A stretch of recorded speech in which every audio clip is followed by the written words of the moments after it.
Everyone, welcome back. So, Nimrods is a fun new teen road movie from writer director Lee Kirk, created in collaboration with Green Day. The film follows three teenagers who set out on a cross country journey, hoping to get the chance to open for the legendary punk band at their New Year's Eve concert in Los Angeles.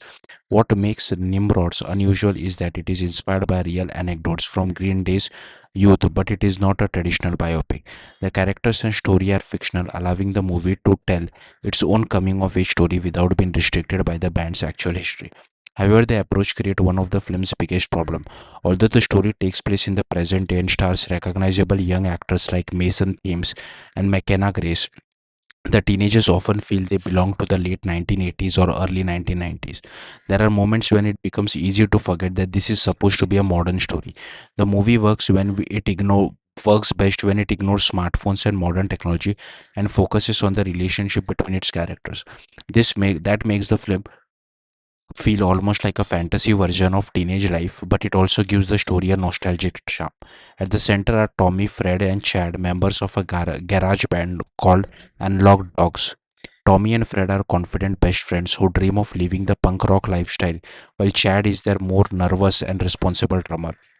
After Green Day makes an appearance at a Kansas City record store, the boys gives the band a demo. When drummer Trey Cole jokingly calls the phone number written on it, the boys think nothing more of it.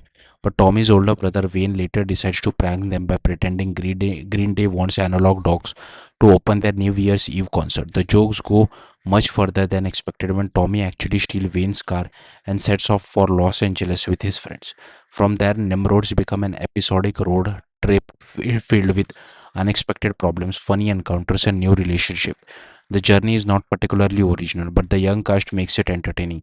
Mason Thames brings strong leading man energy as Tommy, while his scenes with McKenna Grace create genuine chemistry. However, Kyler Kaufman may be the biggest surprise as Fred. He could easily have become a stereotypical goofy best friend, but Kaufman gives him enough personality to make the character feel like a real person. The movie is not especially deep, and its attempt at emotional drama, particularly involving Tommy's late father, do not add as much impact as intended. Still, the chemistry between the young leads keep the film engaging.